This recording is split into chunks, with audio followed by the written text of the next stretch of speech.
extend our conversation from yesterday, okay, to what we call the first derivative test.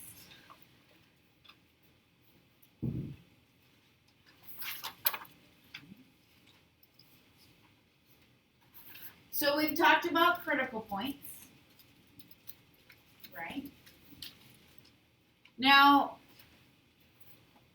we've talked about critical points, we've talked about increasing and decreasing. Answer me this.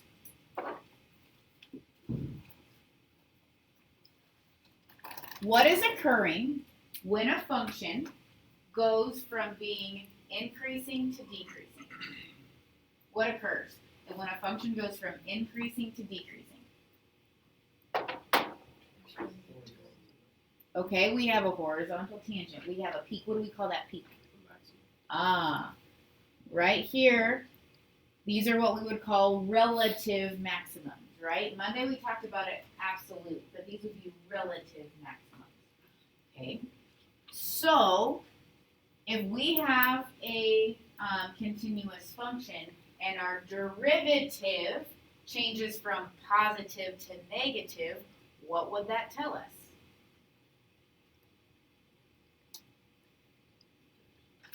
Say louder.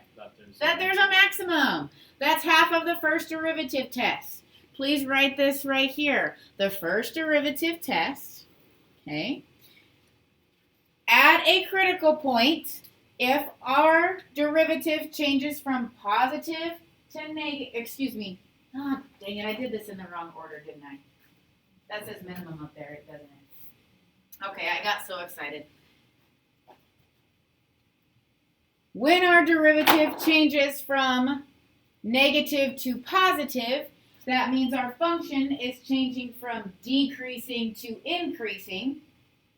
We have a minimum. When our derivative changes from positive to negative, that means our function is changing from increasing to decreasing. That means we have a maximum.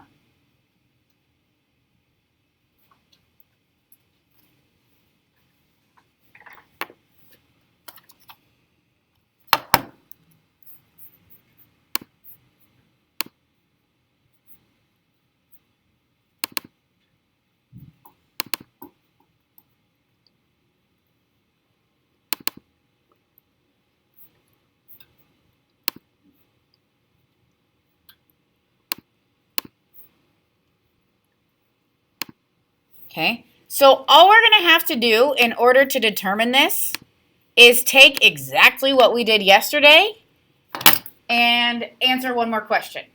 Okay, the process is still going to be the same. We still need to know where our function is increasing and decreasing. And if we can figure out where our function is increasing versus decreasing, we can determine where our maximums and minimums are without actually having to look at the graph. Okay, so I'm going to give you a nice, easy polynomial. And would you please find me the intervals of increasing and decreasing?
All right, is this what you have for your work?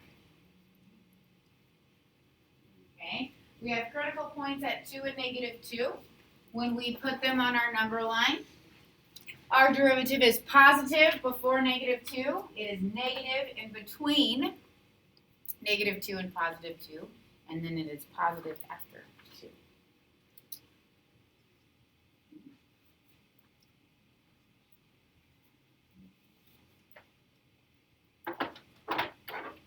So when I ask you for increasing intervals, negative infinity to negative 2 and 2 to infinity, that would be your intervals. Our decreasing intervals would be negative 2 to 2. Okay? If I asked you to justify why your increasing intervals were these, okay? Ethan, what would your justification be? Because the derivative is 0 at the critical points. Okay? And how do we know that negative 2 to, or negative infinity to negative 2 and 2 to infinity are actually increasing intervals?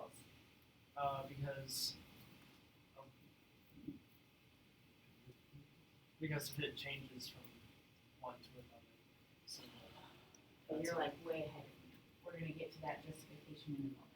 Okay, when we see change, that's when we're going to go to minimums or maximums. But when I look at that chart right there, how do I know 2 to infinity is increasing?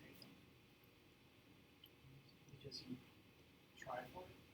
Yeah, so the justification I would need you to write is that our derivative is positive. That's how we know we're increasing. And if I ask you for the justification that we're decreasing from negative 2 to 2, we know that because our derivative is negative. Does that make sense? Okay. Okay. You're like going beyond what I need to bring you back in a little bit. Okay. Now, the justification you were trying to give me, let's go to this next part. Okay. What's happening at x equals negative 2? We are switching from our derivative being positive to negative, which means our function is switching from increasing to decreasing. What happens, even draw it exactly like you did. What happens when we switch from increasing to decreasing? We have a maximum. So we have a max at x equals negative 2, and our justification is f prime changes from positive to negative.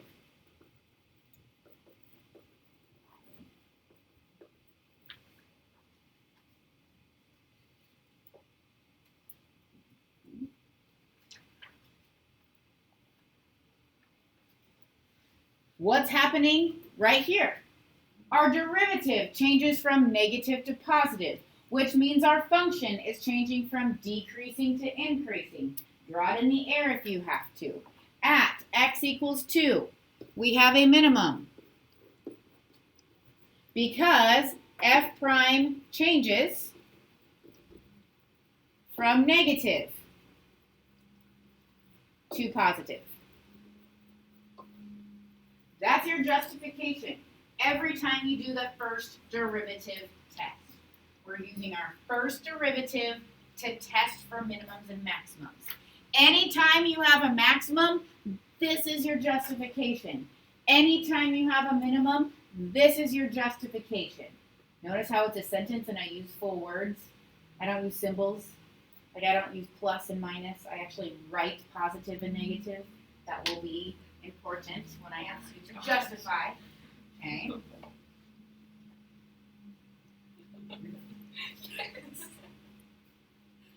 It's okay to do it in your notes. Okay.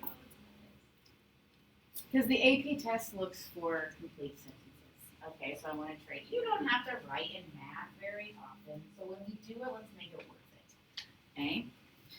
All right, this is one of our examples that we had yesterday. Okay. Now we're going to go this step further and we're going to find it's asking us for a relative extrema. So go ahead and write it down again.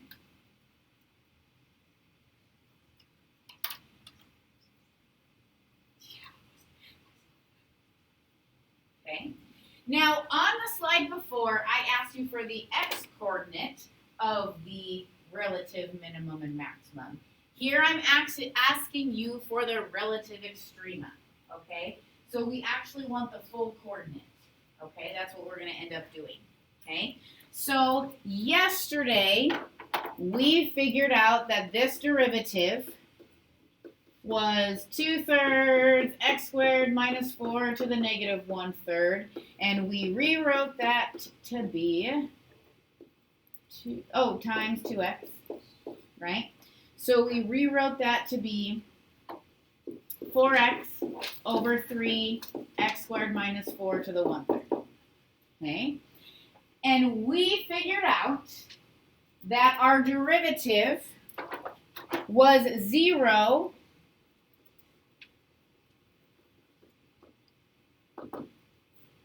at x equals 0, and our derivative was undefined down here where our denominator is 0 at plus or minus 2.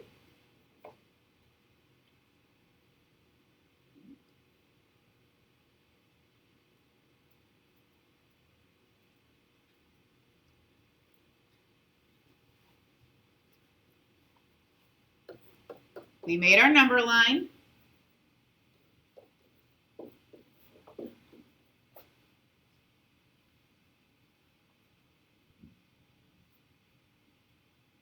Does anybody have their notes? What was it?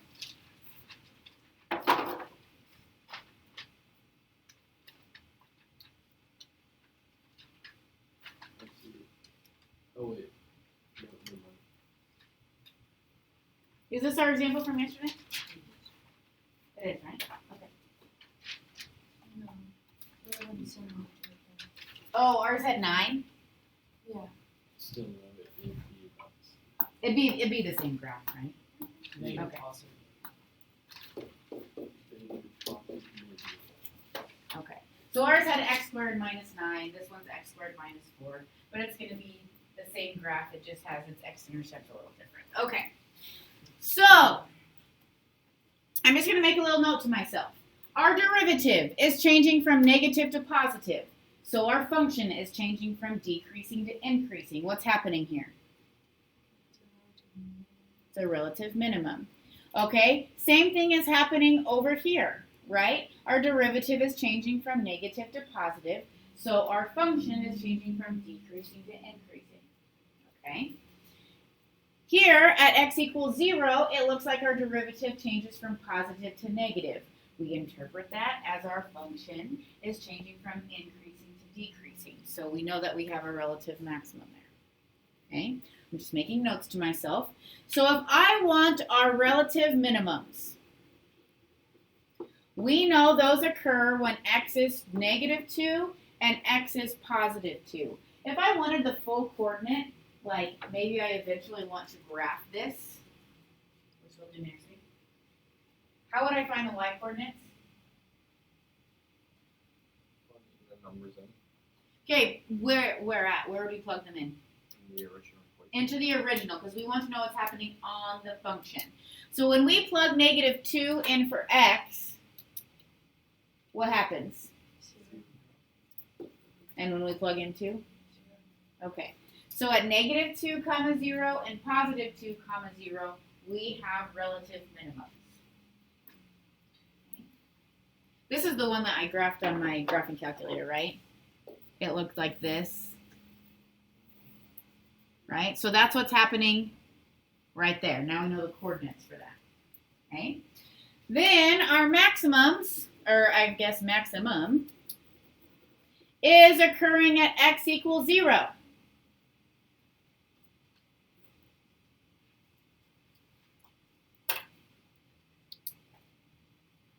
Okay? So if I want the actual y-coordinate, okay, so this is negative 4 to the 2/3. Well, what's negative 4 squared? 16. Okay, so we have the cubed root of 16, which isn't a perfect cube, so we can only do it.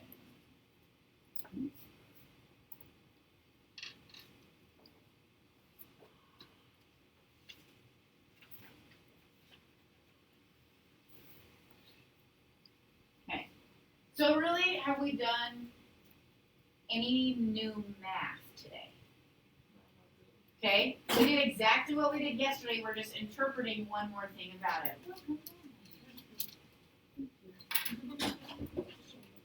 Okay, we're going to do one more algebraic example, and then we're going to go to a graph. But I think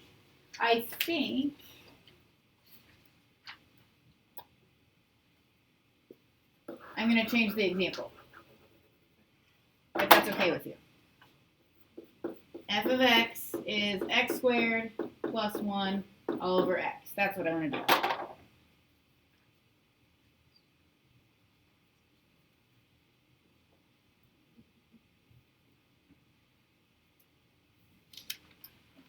Thought I had changed it, but I haven't changed it, so we'll just mark that.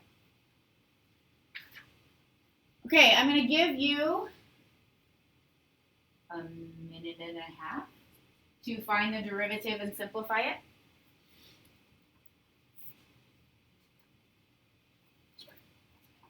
Find the derivative and simplify it.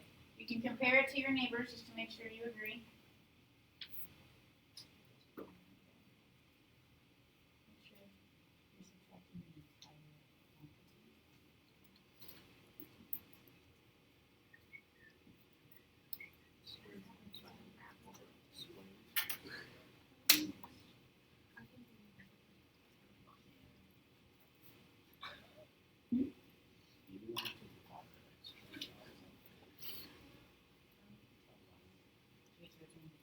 No, because you need x squared for the 1, 2. Otherwise, that just becomes 1 over x.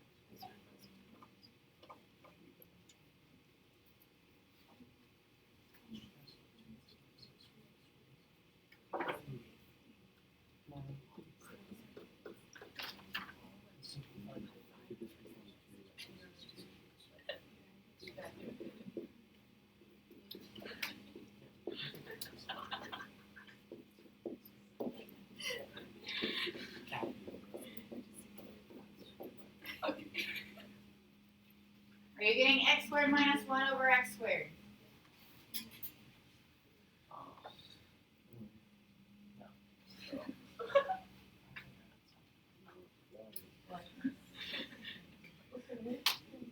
Okay, so this right here, I like this, but then we subtract the numerator and the denominator is 1.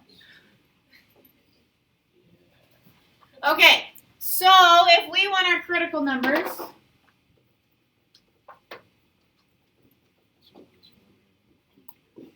where's our derivative equal to 0? Okay, if we set our derivative equal to 0, plus or minus 1 is where that would occur. Okay, where is our derivative undefined? Where is the denominator equal to 0? At 0. Okay, so let's put those on a number line. Our f prime number line,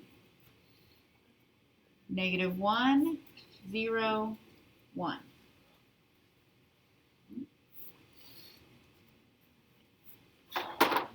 Okay, -2. When we plug -2 into our derivative, what kind of number would we get? Positive numerator, positive denominator, right? 4 minus 1 over 4. Okay. If we plug in -1/2, if we plug in -1/2, we would have -1/2 over 1/4. That would be a negative value, wouldn't it? What about positive 1/4? Or positive 1/2? Ah. And after 1? Okay. Okay. Now, I know that there is no change at x equals 0. Regardless, it would not be a maximum or a minimum. What's happening at x equals 0 in our graph? There is a vertical asymptote, okay? And so regardless of what's happening, it is a vertical asymptote, and so it's not going to be a minimum or maximum. Okay? Ooh, good thing. Okay? But we do have a change from positive to negative on our derivative at -1. So we know that the first derivative tells us that's a maximum. Our derivative changes from negative to positive at +1. So our first derivative test tells us that that is a minimum. Okay? So we have a relative minimum at 1 comma something. We have a relative maximum at -1 comma something.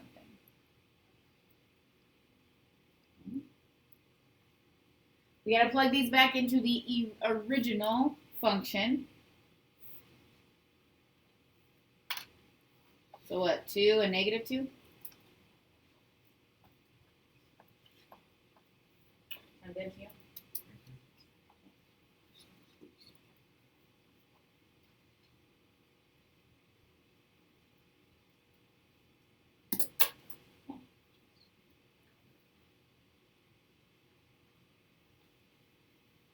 So this is very similar to what we did for the problem of the day. I gave you a derivative graph. Now in the problem of the day, I said, hey, tell me the increasing and decreasing intervals. Right now, I want to know the x-coordinates of relative extrema. Okay? Put your brains together for 60 seconds and come up with how to tell where we have minimums and maximums from the derivative graph.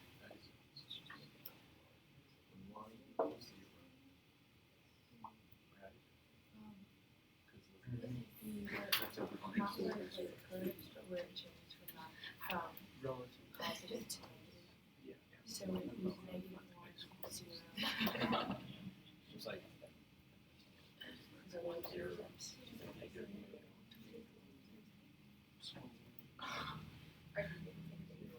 No. You want to get rid of yeah, it's always Okay, I hear some conversation about something on the. I hear x being thrown out a lot. What's coming after x when you're talking? The x-axis. The x-axis is helping you here. Yeah. How so? It's the x-intercepts.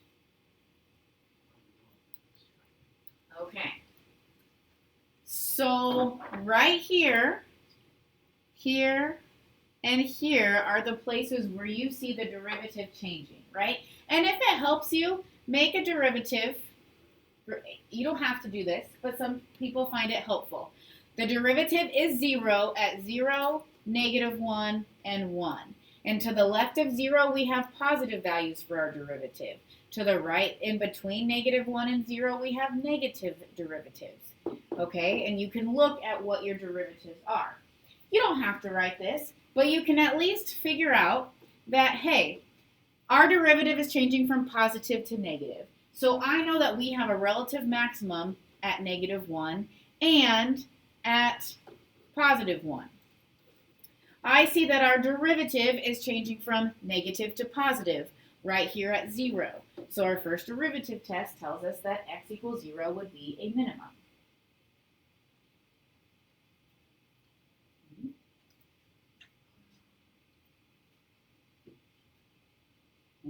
All right.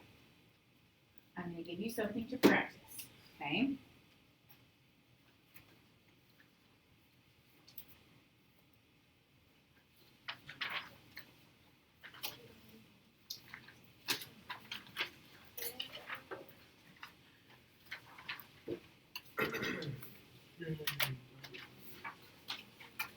So together, to finish out today,